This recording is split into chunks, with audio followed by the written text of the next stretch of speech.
agriculture. As a former newspaperman and publisher, I believe in the absolute right of people to know about their lives in all respects. I don't think there's any excuse for hiding of information. And so that is a very important principle to me. I also don't think it's right for science or biotechnology to treat people like they're lab rats without them knowing what they're consuming, what they're doing in agriculture, what practices they have, and how food is treated before it reaches the grocery store and ultimately your table. I think you have a right to know that. I think you have a right not to be experimented on without knowledge, and I think that's happening. I have a picture of Dr. Joseph Mengele there, and he is probably one of the world's worst.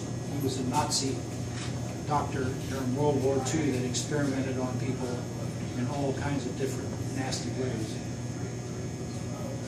Got to give you a little history before I get into genetically modified organisms specifically.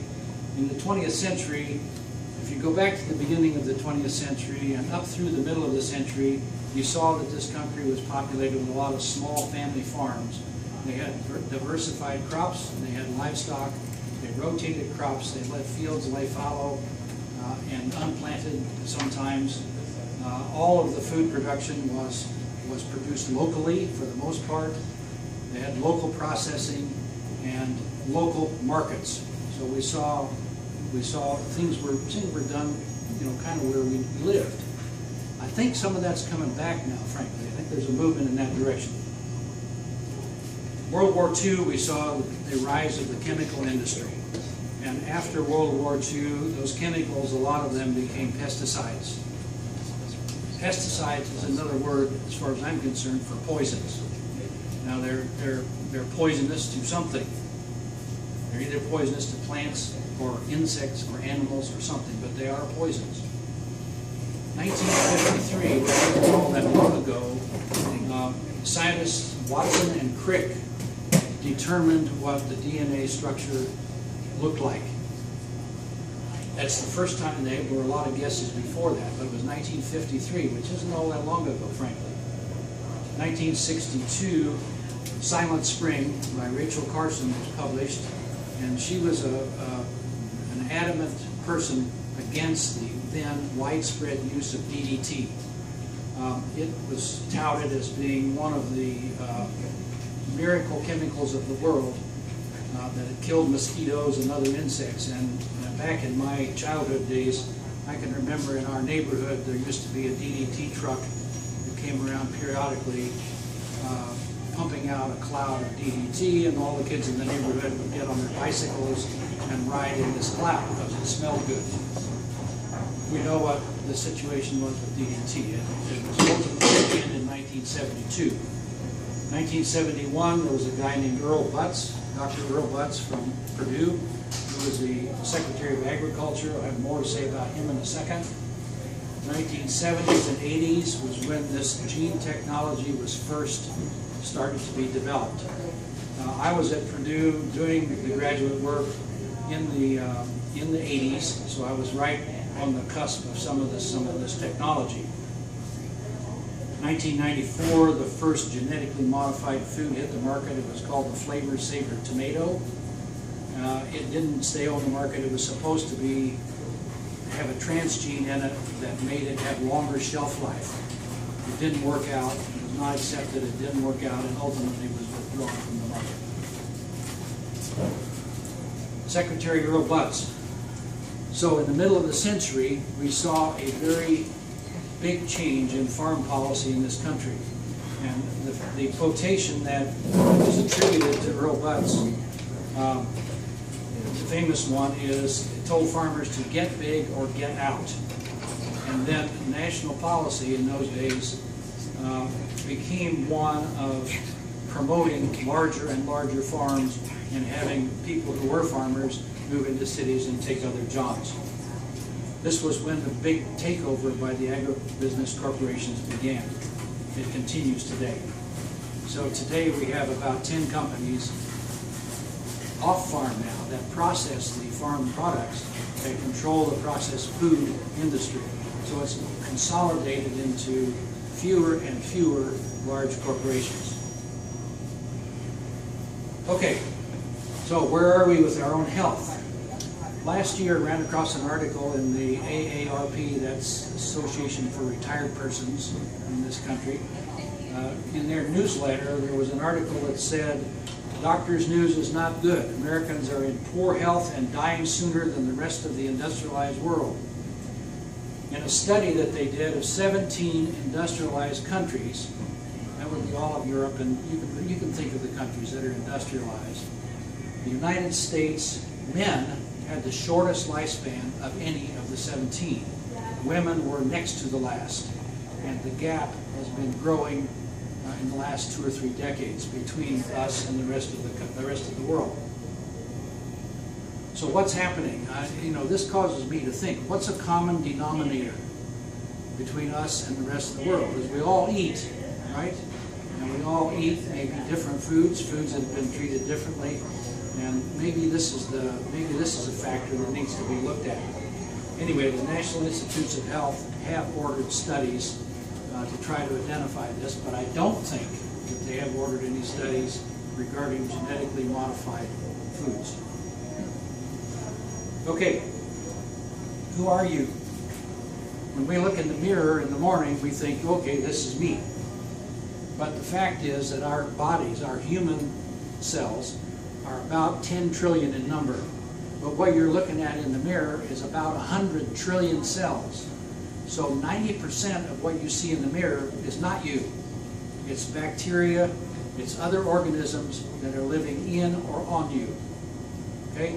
Mostly in your gut. So we're only about 10% human cells when we look in the mirror. So what's our job? Our job is to keep not only those 10 trillion cells happy, but the other 90 trillion cells or organisms that are in us happy as well. Okay, so us in our human DNA, and the DNA is the master plan for how we function, how we operate, how we grow, how we process things. There are about 21,000 or so human genes in us. But the microbes that live in us are about 8 million more genes. And what do these genes do? They help us handle food, they tinker with our immune system, they turn our own genes on and off as needed and otherwise keep us functioning. So it's vital that we keep all of these happy, not only us, but what helps us. Okay, let's get into genetically modified foods for health and the environment. In the United States today, you see this list of the major crops: soy, cotton, corn, and canola. 94% of the soy, 88% of the corn. These may be even higher percentages now. I haven't modified these for several months now. In Canada, 90% of the canola. Sugar beets, alfalfa was just approved a year or two ago, so we don't know what the acreage of that is at the moment. And there are others like some Hawaiian papaya, some crooknut squash, and a couple of others, minor ones, that are also genetically modified. Who are the suppliers of these genetically modified seeds for these crops? These are seeds that are patented in our patent office. So if you use them, you've got to pay whoever provided them to you a royalty every time you use them. Monsanto has 23% of these patented seeds, Pioneer DuPont 15%, Syngenta 9%, Bayer Crop Science 2%. And these percentages are remaining about the same, but their percentage of the total crop is going up. Monsanto already controls 72% of the corn crop in the United States. And we live in the heart of soybean and corn country here.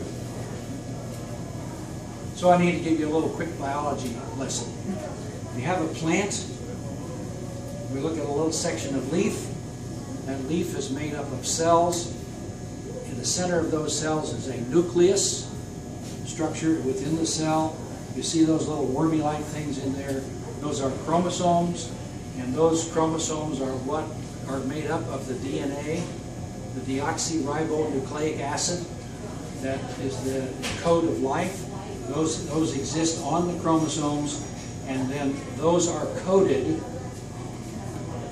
messages on the DNA, and they only use 4 letters or 4 compounds for those codes.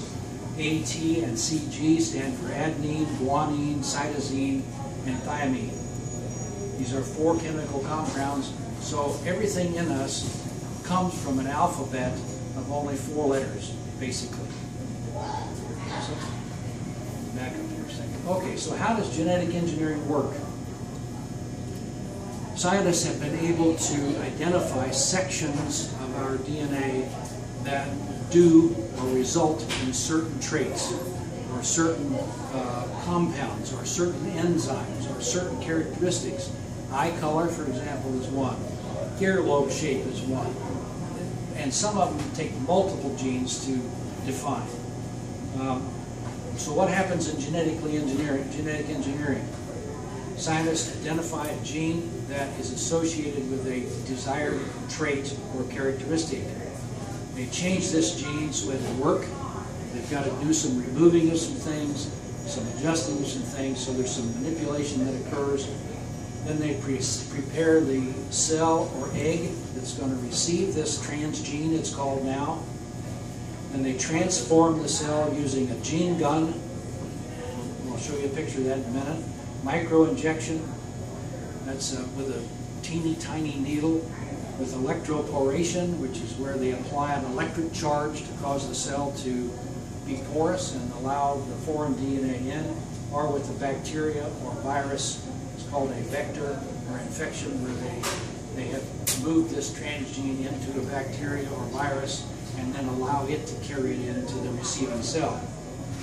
Then they grow these cells to plants using tissue culture in the laboratory, and then or incubate the animal cells to maturity, and then reproduce those over and over, and finally wind up with seeds or animals. So in us, you wonder how many, or what does this DNA consist? If you think of just a straight step ladder, and then if you take that step ladder and just twist it, that's what is referred to as the double helix. And this is what it looks like. Each one of the cross rings, each one of the step ladders is made up of either A, T, G, C, adenine, guanine, cytosine, or thymine that are joined together in the middle. And they always are coded in a specific way. The outside structure is just a supporting structure. Okay, what are the codes? In an alphabet, an English alphabet, we have 26 characters that we use to make words, we use to make sentences, we use to make paragraphs and stories. We can understand those. In a computer, all of that's done with 2 characters, a 0 and a 1. But with a combination of zeros and ones in sequence, they can be identified, again, as meaningful messages. The same thing occurs in genetics, except it is done with 4 nucleotides, and across the bottom there is just a made-up code, so it doesn't code up for anything particular. But that's the kind of thing you'll see when it's read out by a scientist. So what's the point of the DNA then? The DNA is the master blueprint. What we really want to get to are the proteins. And so you can see here that if we've got a gene on the DNA, we go through several steps, which I'm not going to go through, but we go through several steps, and down here at the bottom, we wind up with a protein. It's estimated that there are something over 100,000 proteins that are necessary for our growth and functioning. And these all come from about 20 or 21,000 genes. So you can see where it's not a one-to-one correlation. The gene may code for one thing, but you wind up with a protein that may be different or perform a different function depending on what happens to it in the middle.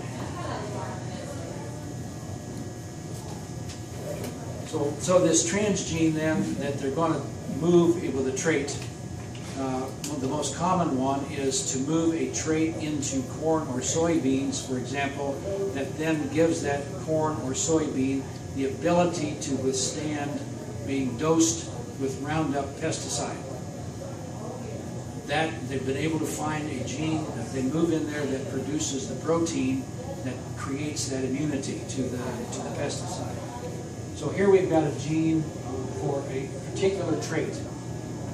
That doesn't work all by itself, because you put the gene into something, the something doesn't know what to do with it. So you've got to add what is called a promoter on the front of it. The promoter is nothing more than an on switch that says, go, turn this gene on 24/7, no regulation, full blast.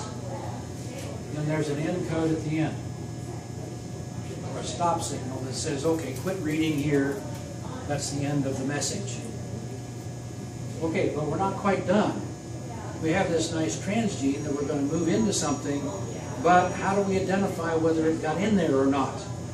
So most commonly what has been done is that there is a gene, they take a second gene and stack it on top of this, and that gene produces a protein that makes the receiving cell immune to an antibiotic. So you can treat the cell with heavy doses of antibiotic and it will still live. Okay? Now that'll have implications here shortly. All right, this is the way they get the genes into an egg. This is a picture of micro-injection. I've done this myself, actually, on fish eggs. And in the early research days, the research at that point was with catfish, and we actually moved human growth hormone gene into catfish eggs with the idea that it would make the catfish grow faster on less feed and mature in a shorter amount of time.